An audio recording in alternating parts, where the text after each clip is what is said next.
Hi guys, welcome back to Vestry classes. तो जैसे कि आपको थंबनेल से आइडिया लग गया होगा कि हम किस विषय में बात करने वाले हैं। तो गाइस मैं आपको बता दूं कि आपके जो पटवारी के एडमिट कार्ड हैं वो आ चुके हैं, राइट। और आप लोगों ने अपने एडमिट कार्ड आई होप निकाल लिए होंगे। 8 तारीख को आपका पेपर है और जो पेपर की टाइमिंग है वो है 11 से 1।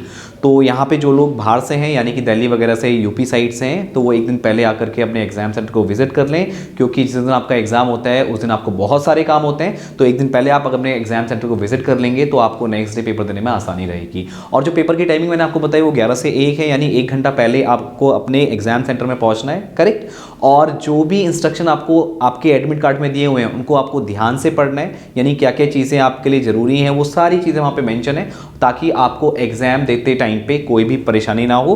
और जैसे कि मैंने आपको बताया कि एक दिन पहले आप अगर एग्जाम सेंटर को विजिट कर लेंगे तो आपके लिए भी अच्छा होगा, ताकि नेक्स्ट डे आपको कोई कंफ्यूजन ना रहे, कि आपको सोचना ना पड़े कि आपको कहाँ जाना है, क्योंकि उस टाइम पे बहुत सारे आपको काम वगैरह रहते हैं और आप बिल्कुल निश्चिंत होकर अपने पेपर को देने जाएंगे। और जो सबसे इंपॉर्टेंट चीज़ है वो ये है कि आपको आइडिया होना चाहिए कि OMR शीट को किस तरह से फिल किया जाता है। यानी अगर आपने अभी तक कोई ऐसे एग्जाम नहीं दिए जिसमें OMR शीट का यूज़ होता है तो इसका आप यहाँ पे सुनिश्चित कर लीजिए कि आपको OMR शीट भरना आनी चाहिए। यानी जो भी आपके क्वेश्चंस होते हैं, आपको पता है कि उनके आगे 4 ऑप्शन होते हैं, तो वो आपको OMR शीट में देखने को मिलते हैं और जो भी ऑप्शन करेक्ट होता है वहीं पर आपको उसकी मार्किंग करनी होती है, करेक्ट। और उसको पूरा कंप्लीटली फिल करना होता है, क्योंकि गोले को भरने का भी एक तरीका होता है, ये आपको पता होना चाहिए।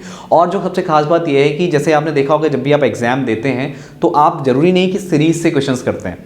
जो क्वेश्चन आपको आता है वो क्वेश्चन आप पहले करते हैं और ये होना भी चाहिए। बस इस चीज़ में आपको ये ध्यान रखना है कि जब आप OMR शीट को फिल करें तो आप उसका क्वेश्चन मार्क जरूर देख लें, क्वेश्चन मार्क नहीं एक्चुअली क्वेश्चन नंबर आप जरूर देख लें, ताकि आपको जब गोला फिल करना हो तो उसमें कोई भी प्रॉब्लम ना हो। क्योंकि ऐसा होता है कि अगर आपने मान लीजिए गलती से गलत गोला फिल कर दिया और बाद में पता लगा कि नहीं यार ये तो इस वाले का नहीं है आंसर, ये दूसरे वाले क्वेश्चन का आंसर है, तो वहाँ पे जब आप दूसरे गोले में टिक करते हैं तो वो आपका जो पहला वाला क्वेश्चन है उसके निरस्त होने के चांसेस रहते हैं। तो इस चीज़ से आपको बचना होगा ताकि आप सही क्वेश्चन का सही ऑप्शन वहाँ पे मार्क कर पाएँ, करेक्ट। तो इन चीज़ों से आपको बचना है। यानी इस चीज़ मतलब ये कोई बड़ी चीज़ नहीं है, लेकिन हाँ अगर आपने एक बार भी OMR शीट नहीं पढ़ी है या उसका आइडिया आपको नहीं है तो उसका आपको अच्छा खासा आइडिया यहाँ पे होना चाहिए।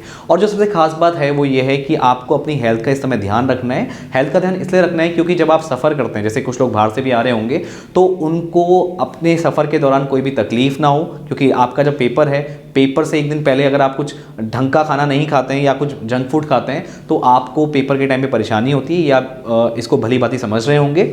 और सबसे खास बात यह है कि जो आपकी पेपर की टाइमिंग है वो 11 से 1 की है, तो अपने रूटीन को कुछ ऐसा बना लीजिए ताकि जब आप पेपर देने आए तो आप 11 से 1 के टाइम में बिल्कुल क्या रहें, फिट रहें। यानी आपका दिमाग उस टाइम पे काम करे, यानी प्रॉपर नींद आपकी इससे पहले होनी चाहिए, ताकि एग्ज़ाम लिखते वक्त आपका कोई भी प्रॉब्लम आपको ना हो या किसी भी प्रकार की परेशानी आपको ना हो।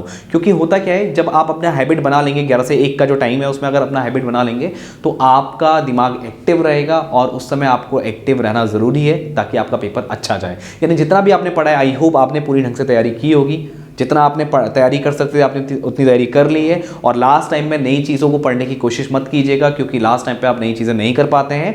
नई चीज़ें पढ़ लेंगे तो उसके बाद रिवीजन का आपको टाइम नहीं मिलेगा, लेकिन जितना भी आपने पढ़ा है वो आपको ढंग से याद होना चाहिए। यानी उसका आई होप आपने रिवीजन कर लिया होगा, क्योंकि लास्ट डेज में आप रिवीजन ही करते हैं और चीज़ें आपकी वहाँ पे उस समय अच्छी खासी रिवाइज भी हो गई होंगी। तो आई होप आपकी सारी चीज़ें यहाँ पे तैयार होंगी, जिस तरह से आपने तैयारी की है या जितनी भी आपने मेहनत की है तो उस आपकी तैयारी अच्छी होगी और आपका पेपर अच्छा जाए, ऐसी हम कामना करते हैं। तो अगर आपको और कोई डाउट्स वगैरह हैं या एडमिट कार्ड से रिलेटेड कोई और इश्यूज़ हैं तो आप कमेंट सेक्शन के थ्रू हमको बता सकते हैं। तो मैं मिलता हूँ आपसे नेक्स्ट वीडियो में। आज के इस वीडियो में इतना ही। Thank you.